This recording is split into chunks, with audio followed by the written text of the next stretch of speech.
The decision in Auburn's coaching search, it seems imminent, and I'm trying not to get spooked out by it.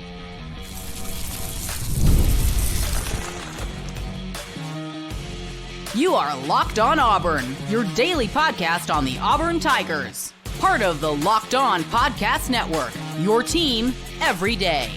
Yes, welcome on into Locked On Auburn, your daily Auburn Tigers podcast. I'm your host, Zach Blackerby, and thank you so much for making Locked On Auburn your first listen every single day. We are dapping it up with the Darrell, Dapprich, Montgomery radio legend, and happy Iron Bowl Eve to everyone. Hopefully your Thanksgiving was fantastic. Who wins the Iron Bowl? We give our picks as well as discussion about the game, but let's start with this coaching search, Darrell. Man, it seems imminent.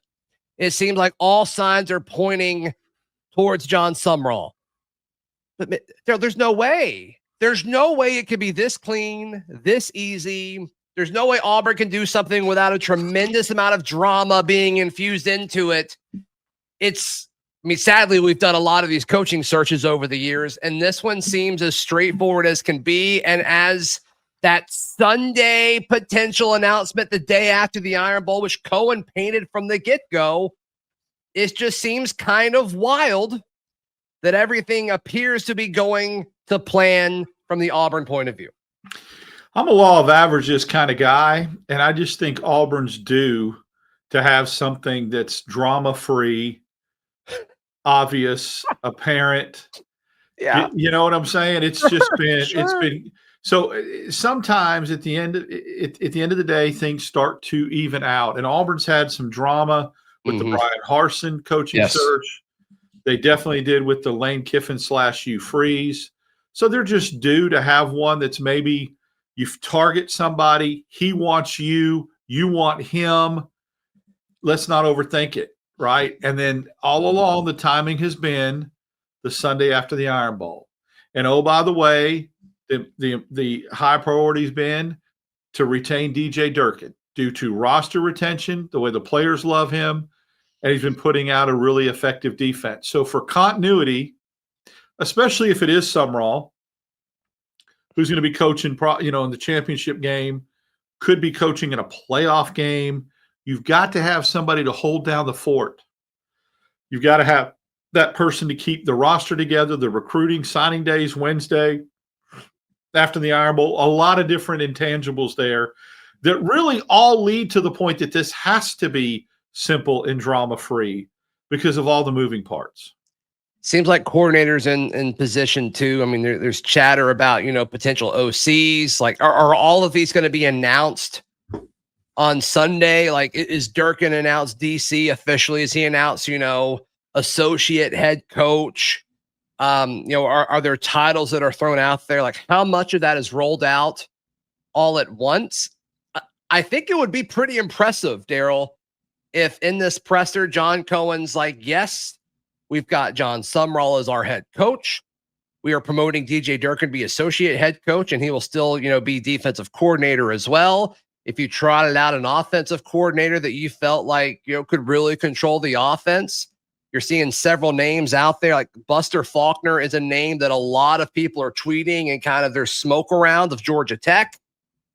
And if you just rolled all that out there all of a sudden and be like, wow, okay. Like, I don't know how much more like matter of fact you could be and more intentional you could be with saying this was our plan. We executed. Here it is. Business as usual. Let's go. Yeah. And I think that don't be surprised if a couple other names emerge as offensive coordinator if Buster Faulkner tries or is perceived to be head coaching material. Which he should be. He's done an outstanding job. Yeah, there could be another names, a couple more names that could emerge. And then I'm really high on Spavital. We heard his name a little bit early on. Yeah. Sumrall has relationships with other guys. How important is that relationship aspect of it? And how much of it is just, Auburn going to get a certain guy? I think those are all different things that may come into play here. Yeah, and I'm talking about names that we've not heard before. Sure. That could emerge. So we'll wait and see. I just don't want to burn anybody on that. But there could be a couple of very good offensive coordinators that put out high potent offenses in the SEC. But back to back to the main point though, like, do you think all of that is rolled out at once, or do you think it's, hey, Sumrall, here we go. Let's let everybody kind of enjoy that for a second and dissect what that actually means now that it's final. And then you get other stuff shortly after. Like, what do you think the information rollout looks like? I think the Sumrall Durkin thing is together. I think that's a joint announcement. I don't think they announce Sumrall and then, I think the focus and the emphasis will be just as great almost as retaining Durkin for him as it is to name the new head coach, which is that good for Sumrall? That's exactly the point I was going to make. You have to really not have that big of an ego to be able to share the limelight and the spotlight when you're getting your first Power 4 job, if this is how it plays out from some of the things you've heard. So if that's the case, that tells me even more about his character and about he just wants to win. He just doesn't give a crap about credit. Nice? Limelight, just wants to win. And then I would think the OC announcement would come shortly thereafter. I don't think you'd want to really muddle it down and say, okay, by the way, here's this, high-profile offensive coordinator that we are going to bring on board. So, yeah, I think the emphasis will be on both guys. You should have the head coach get more of the attention.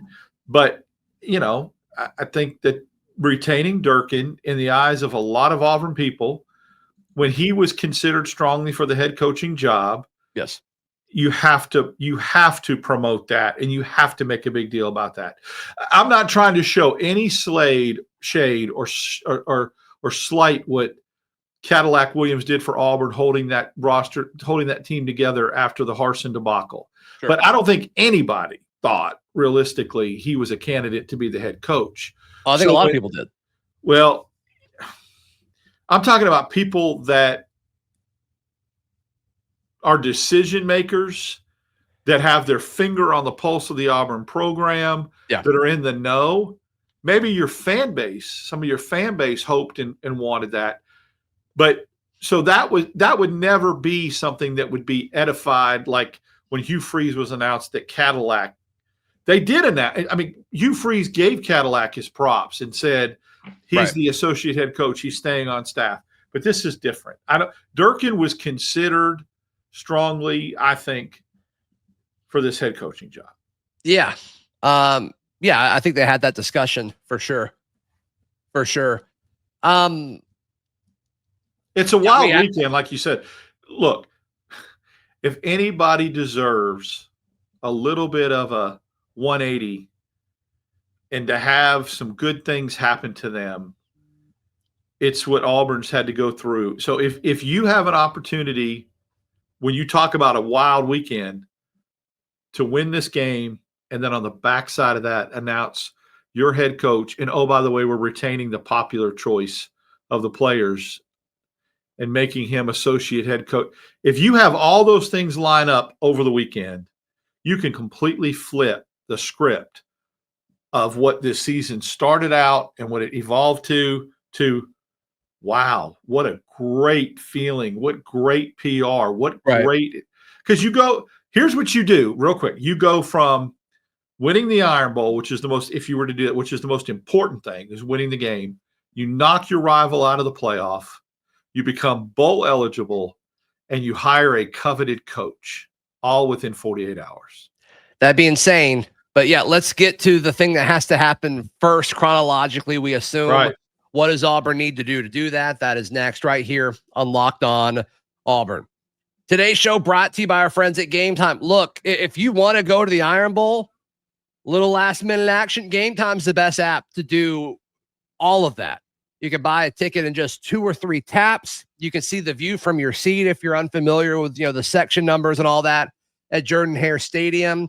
And of course, it doesn't have to be just for this game. It could be for any game, college basketball, all of that. There's so much going on right now, Darrell. But use code LOCKEDONCollege. You get $20 off your first purchase on the Game Time app, the only app that you and I use to buy and order tickets. Download the Game Time app today. Swipe, tap, ticket, go. Download Game Time today. Today's show also brought to you by our friends at Alumni Hall. You and I buy Auburn gear exclusively at Alumni Hall. They've got 3 great physical locations in Auburn, in Opelika, and in Huntsville, and of course also online at alumnihall.com. Look, Christmas is here. It is the Christmas season, Darrell. And go ahead and stock up on some stuff for all the Auburn folks in your life. Get over there Saturday. What's going to happen Saturday that's drastically different from today, Zach, when it comes to something that has nothing to do with football? Weather, right? Sure. This weather is going to drop into the 40s at kickoff. So if you walked outside yesterday and bought something from Alumni Hall, it was a polo or a short sleeve, get over there Saturday and get geared up with the warm gear for Saturday's game. Yep. Spend $150 and you'll receive a $10 reward on your next purchase with Alumni Hall's Pass Rewards. Online at alumnihall.com or in store in Auburn, Opelika, and Huntsville. Thank you so much for making Locked On Auburn your first listen every single day. Auburn can have an insane and an incredible weekend, a monumental weekend.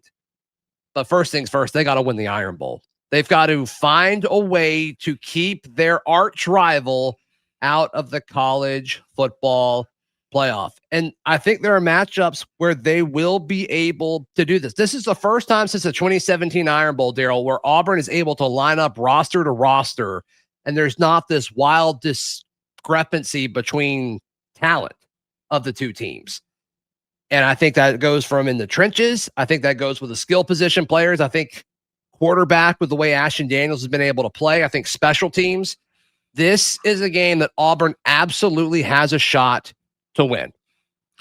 Great point. And I think the ironic part about this is as we talk about the Iron Bowl first, it could be a monumental weekend, but thankfully there's still Sunday to salvage it. You see what I'm saying? Like you could come off of Saturday. So, but let's go for the whole enchilada. And your roster argument is so true because, in 2017, Stidham was playing at a high level. You had Kerryon Johnson. You had a decent offensive line. Your defense was playing well.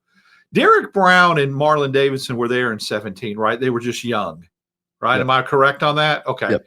Your secondary was good with your boy, Roger McCreary, and I think he was there. And no, I know who was there. That was Carlton Davis. And Jamel Dean. Yeah. Yeah, it was on that team. So, yeah, you're right. Absolutely. Roster-wise, I trusted Gus more in a big game than I did apparently Harsin and Freeze, which is ironic to say that. I just do. Yeah. When Gus got a lead, he didn't do stupid things. I mean, he just didn't in the big games, right? Yeah. Now, would he get too conservative at times? Maybe LSU he did. When he played LSU, he went brain dead. But in the Iron Bowl, he seemed to just have that number of, okay, let's just be honest. In 2019, it was genius what he did to win the game. Win the game, he got 12 men on the field against the greatest coach of all time. Yep. I mean, come on. Or like in 2019, I think people forget about this, but like the last play where we got that second left where they stopped the clock and then we should not have gotten that off. And kicked the field goal. And the field goal, nobody talks about that. We talk about the pick sixes and the doink at the end and all of that, but that's a major play in the game. In 17, the way he called that game offensively, nobody saw Stidham with quarterback runs, and he did and got chunks and got touchdowns. The carry-on jump pass, right? He dialed up crap that worked in Iron Bowls, and we saw the exact antithesis of that with Tank Bigsby staying in bounds, with rushing too. You see what I'm saying? So let's flush all that and think that Derek Nix will dial it up and have an opportunity to put Auburn in positions to win. And then from the defensive side of the ball, Durkin will make adjustments. He will make adjustments and he will do what he needs to do, I think, in this game. So I feel a lot more confident with the coaching staff and the game management with this group. Yeah, Durkin's had 3 weeks to look at, Ty Simpson and this Alabama offense. It looks different now than it did, just a month ago. Also, Oklahoma kind of laid out another game plan of how to slow down Alabama offensively, which I think is important. And can you pressure Ty Simpson? Can Keldrick get there? Can Amaris get there? Do you send Xavier Atkins. Like, I think there's different things that we're going to see them do, but it's all going to be about making Ty Simpson uncomfortable, because when he is uncomfortable, he will turn the football over. When he is not uncomfortable, he will pick you apart. And so what does Durkin do? Does he do that by changing, pre-snap, post-snap looks and alignments? Do you send the house? Are you more aggressive up front? I can't wait to see what DJ Durkin does. But with 3 weeks, I know there's been ups and downs in the defensive back room. I just don't see a way, Darrell, where DJ Durkin and this defense are not prepared for Alabama. I know this may be unpopular and when I say this, but I believe that Ty Simpson is a better quarterback than Diego Pavia. I just do. I think Pavia is so unconventional and so sandlot, draw it up, things break down, improvise, right, that gave Durkin problems. And Durkin admitted that it was they didn't see what was coming. They didn't know they were going to switch. Alabama and Ty Simpson, although, like I said, I think Simpson's the better quarterback, the better prospect. He's a little more conventional in how, if things go off script, yes, you can get him to make some mistakes. So that's going to be key. That's going to be obvious. The lack of a dominant running game that Alabama usually has could help Auburn try to make Alabama one-dimensional, basically saying Ty Simpson's going to have to beat us. We're not going to worry. I mean, the running game, we're going to – all our focus, all our attention, all our schemes are going to be towards stopping Simpson. And I like the secondary being able to hopefully not do what they did against Baylor and not do what they did in the first half against Mercer and in Vandy, and let receivers run wild and free in the secondary. Yeah. You got to do something different schematically, and I think Durkin probably will. Right. Who wins this football game? We tell you. We take a stab at it next, right here on Locked On Auburn. Today's show brought to you by our friends at FanDuel. FanDuel is America's #1 sports book. Right now, new customers at FanDuel, you can bet $5. If your first $5 bet hits, you get $300 to use throughout the app. Auburn, as we record this, Darrell, still a 5.5-point dog. I like the line. I think the line makes sense in the Iron Bowl on Saturday. The Auburn money line, plus 188. I think that's appealing. I think that should be attractive. I think that's something we all should consider.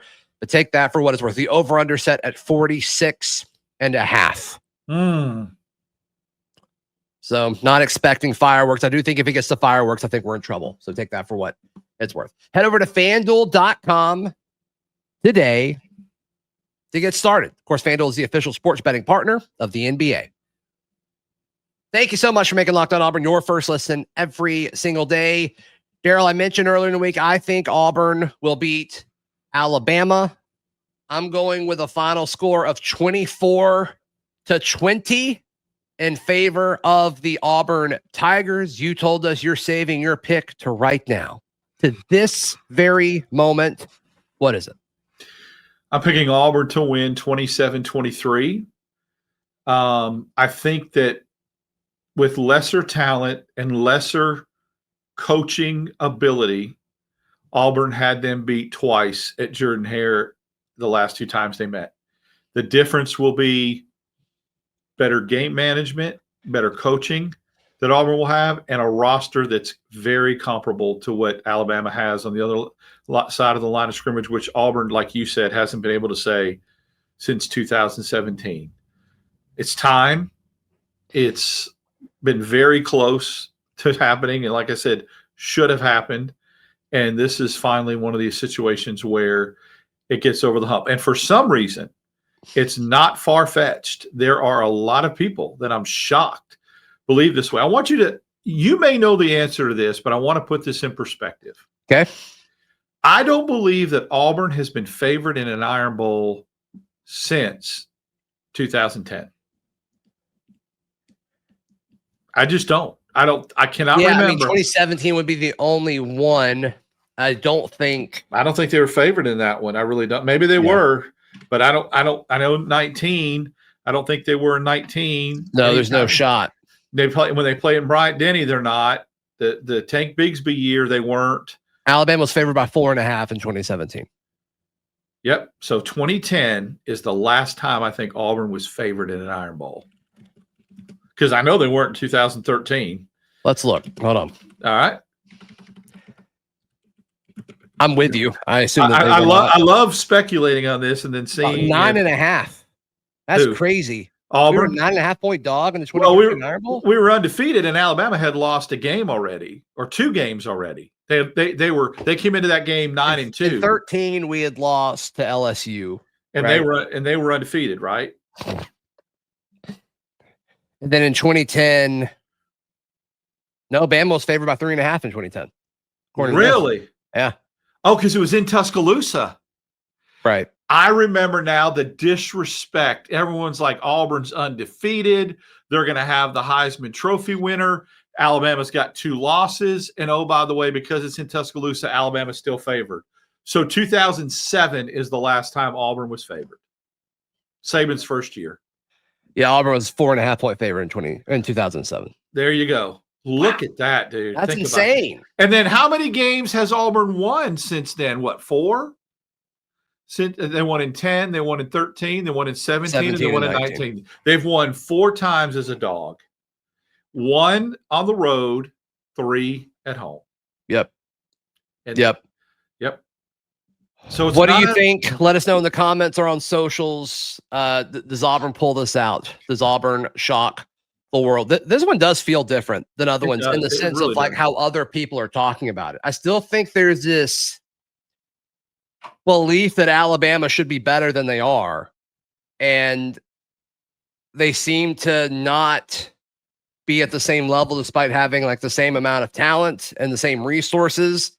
And I think people are like, yeah, like, Alabama's good, but every time they talk about the caveat, like they still have to get through Auburn, which I'm with you. I'm a little surprised that narrative has popped off. Even their victories here lately, though, have been less than impressive. They struggled against South Carolina. South Carolina had them on the ropes, right? Sure. LSU, they didn't blow out LSU. Did they not play a fairly close game with LSU?